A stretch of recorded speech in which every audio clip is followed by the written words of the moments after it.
ഞാനിവിടെ പരിചയപ്പെടുത്താൻ പോകുന്നത് പ്ലം കേക്കിൻ്റെ റെസിപ്പിയാണ്. ഓവനോ ബീറ്ററോ ഒന്നുമില്ലാതെ നമുക്ക് മിക്സിയിൽ ഈ പ്ലം കേക്ക് തയ്യാറാക്കാം. കടയിൽ നിന്ന് വാങ്ങുന്ന അതേ ടേസ്റ്റിൽ നമുക്ക് ഈ പ്ലം കേക്ക് തയ്യാറാക്കാൻ പറ്റും. അതിനു വേണ്ടി ആദ്യമേ പട്ട, ഗ്രാമ്പു, ഏലക്ക ഇതെല്ലാം നന്നായിട്ട് പൊടിച്ച് മാറ്റി വയ്ക്കണം. പിന്നെ വേണ്ടത് 3 കളറുള്ള ടൂട്ടി ഫ്രൂട്ടി, കറുത്ത മുന്തിരി, വെളുത്ത മുന്തിരി, ഈത്തപ്പഴം ചെറുതായി നുറുക്കിയത്, ചെറി ചെറുതായി നുറുക്കിയത്. ഇത് നമുക്കൊന്ന് കുക്ക് ചെയ്തെടുക്കണം. അതിനായിട്ട് ഒരു പാത്രം എടുത്ത് അതിൽ 1/2 കപ്പ് പഞ്ചസാര സ്റ്റൗ ടോപ്പിൽ വെച്ച് ഉരുക്കിയെടുക്കണം. ചെറു തീയിൽ വേണം ഉരുക്കിയെടുക്കാൻ. അതിനുശേഷം ഒരു 1/2 കപ്പ് തിളച്ച വെള്ളം അല്പച്ചയായിട്ട് ചേർത്ത് കൊടുത്ത് ഇത് നന്നായിട്ട് ഇളക്കി യോജിപ്പിക്കണം. അത് ഒന്നിച്ചൊഴിക്കരുത്. ഇത്തിരി ചെറിയ തീയിലിട്ട് കുറേശ്ശെ ഒഴിച്ച് വേണം ഇത് ലൂസ് ചെയ്തെടുക്കാൻ.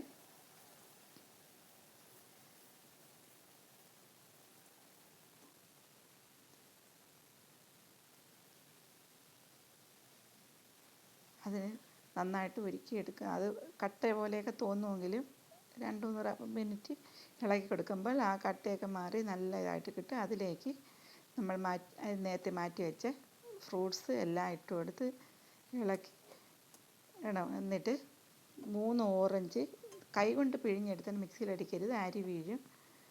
അത് ജ്യൂസ് കൈകൊണ്ട് പിഴിഞ്ഞെടുത്ത് 1/2 കപ്പ് ജ്യൂസ് കൂടെ ഒഴിച്ച് ഇതിലിട്ട് ഇളക്കി നന്നായിട്ട് കുക്ക് ചെയ്തെടുക്കണം. അതിലേക്ക് നേരത്തെ പൊടിച്ച് വെച്ചിരുന്നതിന് 2 ടീസ്പൂൺ പട്ട, ഗ്രാമ്പു അത് ചേർക്കണം. പിന്നെ ഓറഞ്ചിൻ്റെ സിസ്റ്റാണിത്. ഇത് തൊലിയിൽ നിന്ന് ചുരണ്ടി എടുത്തതാണ്. ആ വെള്ളം വരാത്ത രീതിയിൽ വെള്ളം എന്നാൽ കയ്ക്കും എടുത്തതാ. ഇപ്പോൾ ഇത് റെഡി ആയിട്ടുണ്ട്. നല്ല വെള്ളമെല്ലാം വറ്റിയിട്ടുണ്ട്. അത് തണുത്തതിന് ശേഷം 2 സ്പൂൺ തേനും 2 സ്പൂൺ ജാമും തണുത്തതിന് ശേഷം മാത്രം ഒഴിച്ച് മാറ്റി വയ്ക്കണം. ഇനി നമുക്ക് കേക്കിലേക്ക് വേണ്ട സിറപ്പ് തയ്യാറാക്കാം. നേരത്തെ പോലെ 1/2 കപ്പ് പഞ്ചസാര ചെറിയ തീയിലിട്ട് ഉരുക്കിയെടുത്ത് ചെറിയ തീയിൽ വേണം ഇത് ഒരുക്കാൻ വയ്ക്കാൻ. ഗോൾഡൻ ബ്രൗൺ ആകുമ്പോഴത്തേക്ക് 1/2 കപ്പ് തിളച്ച വെള്ളം അല്പച്ച ചേർത്ത് ദൂരെ നിന്ന് മാറി നിന്ന് വേണം ഒഴിക്കാൻ, അല്ലെങ്കിൽ തെറിക്കും. കുറേശ്ശെ ഒഴിച്ച് അത് മിക്സ് ചെയ്തെടുക്കണം.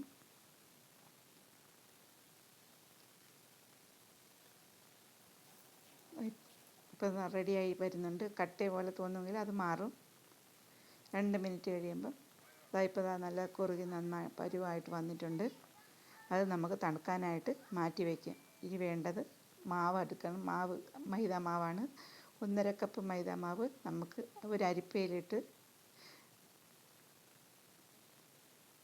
അരിച്ചെടുക്കണം. അതിന് വേണ്ടിയിട്ടാണ് 1 സ്പൂൺ ബേക്കിംഗ് പൗഡറും 1/2 ടീസ്പൂൺ ബേക്കിംഗ് സോഡയും ഒരു പിഞ്ചുപ്പ് മതി, ഒരു പിഞ്ചുപ്പ് കൂടെ ചേർത്ത് ഒരു വിസ്ക് വെച്ച്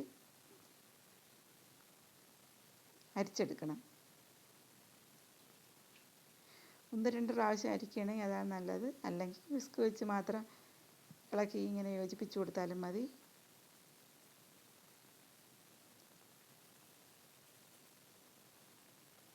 വിസ്ക് വെച്ച് യോജിപ്പിച്ച് നമ്മൾ മാറ്റി വയ്ക്കണം.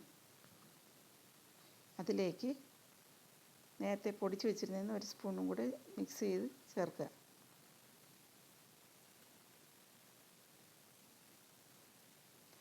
പിന്നെ വേണ്ടത് നേരത്തെ എടുത്ത നമ്മൾ മാറ്റി വെച്ച ഫ്രൂട്ട്സ്. അതിപ്പോൾ 2 കേക്കിനുള്ളതുണ്ട്. അതിന് പകുതി എടുത്തിട്ട് അതിലേക്ക് അരിച്ച മാവിൽ നിന്ന് അല്പം എടുത്ത് ഇത് മിക്സ് ചെയ്യണം. എന്തെന്ന് വെച്ചാൽ ഇത് അടിയിൽ പോകാതിരിക്കാനാണ് കേക്ക് ഉണ്ടാക്കുമ്പോൾ.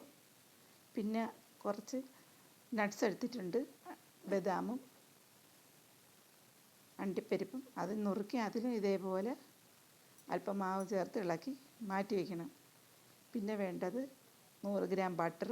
അതിലേക്ക് 1/4 കപ്പ് സൺഫ്ലവർ ഓയിൽ ഒഴിച്ച് ഒരു വിസ്ക് വെച്ച് നന്നായിട്ട് യോജിപ്പിച്ചെടുക്കുക.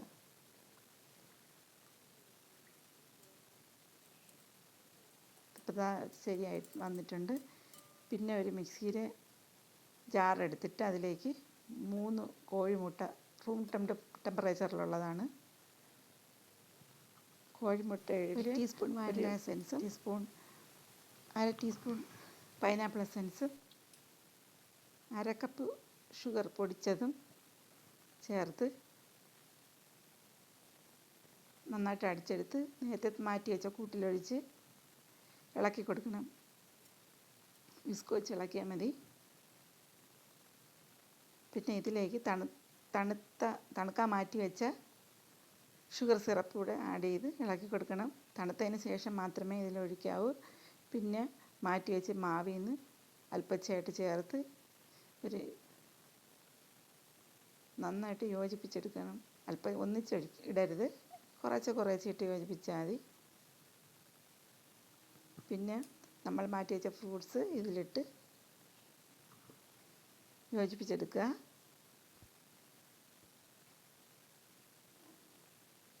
എല്ലായിടത്തും മാവിൽ പറ്റത്തക്ക രീതിയിൽ വേണം യോജിപ്പിച്ചെടുക്കാൻ. പിന്നെ നട്ട്സും കൂടെ ഇട്ട് മാറ്റി വെച്ച നട്ട്സും കൂടെ ഇതിൻ്റെ കൂടെ ഇട്ട് യോജിപ്പിച്ചെടുക്കണം. അതെടുത്ത് മിസ്സായിട്ടുണ്ട്.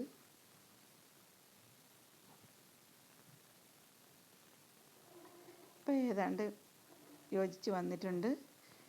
അപ്പോഴത്തേക്ക് തന്നെ നമുക്ക് ഓവനിൽ പ്രീഹീറ്റ് ചെയ്യാൻ വയ്ക്കണം. 10 മിനിറ്റ് ഓവനിലായാലും സ്റ്റൗ ടോപ്പിലായാലും ഒരു പഴയ പാത്രം വെച്ച് അതിൽ ഉപ്പ് ഇട്ട് കുറച്ച് ഉപ്പ് നിരത്തി ഒരു സ്റ്റാൻഡ് വെച്ച് ഇട്ട് 10 മിനിറ്റ് പ്രീഹീറ്റ് ചെയ്യണം. ഓവനിലും 10 മിനിറ്റ് 160 ഡിഗ്രി സെൻറ്റിഗ്രേഡിൽ പ്രീഹീറ്റ് ചെയ്ത് നമ്മൾ കേക്ക് ഒഴിക്കാനുള്ള പാത്രം ബട്ടർ പേപ്പർ വെച്ച് സെറ്റ് ചെയ്ത് ഓയിലും തടവി വേണം മാവ് ഒഴിച്ചു കൊടുക്കാൻ.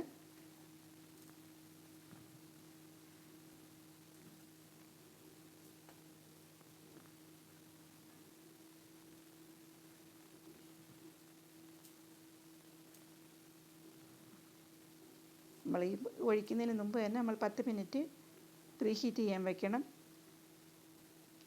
എന്നിട്ട് ഒരു പാത്രത്തിൽ അത് വെക്കുന്നത് വിട്ടുപോയി വെച്ച് അടച്ച് വെയിറ്റ് ഇട്ട് സ്റ്റൗ ടോപ്പിൽ ചെറുതീയിൽ മീഡിയം ഫ്ലെയിമിൽ വേണം ബേക്ക് ചെയ്യാൻ. ഓവനിലാണെങ്കിൽ 170 ഡിഗ്രിയിൽ സെൽഷ്യസിൽ വെച്ച് വേണം കുക്ക് ചെയ്യാൻ. അതായത് എനിക്ക് 1 മണിക്കൂർ 2 എടുത്തിട്ടുണ്ട്. ഓവനിൽ വെച്ചത് ഇത് ഓവനിൽ വെച്ച കേക്കാണ്. ഇത് സ്റ്റൗ ടോപ്പിൽ വെച്ചത്. എനിക്ക് ഏറ്റവും ബെറ്ററായിട്ട് കിട്ടിയത് സ്റ്റൗ ടോപ്പിൽ വെച്ച കേക്കാണ്. കുത്തി നോക്കുമ്പോൾ അറിയാം പറ്റുന്നത്. അപ്പോൾ കറക്റ്റായിട്ടുണ്ട്. നല്ല ടേസ്റ്റുള്ള, നല്ല കടയിൽ നിന്ന് വാങ്ങിക്കഴിക്കുന്ന അതേ രുചിയുള്ള പ്ലം കേക്കാണിത്. എല്ലാവരും ഒന്ന് ട്രൈ ചെയ്ത് നോക്കണം. നല്ല സോഫ്റ്റാണ്, നല്ല ടേസ്റ്റുണ്ട്. എൻ്റെ ഈ ചാനൽ ഇഷ്ടപ്പെട്ടിട്ടുണ്ടെങ്കിൽ സബ്സ്ക്രൈബ് ചെയ്യുക, എന്നെ സപ്പോർട്ട് ചെയ്യുക. Thank you for watching. By.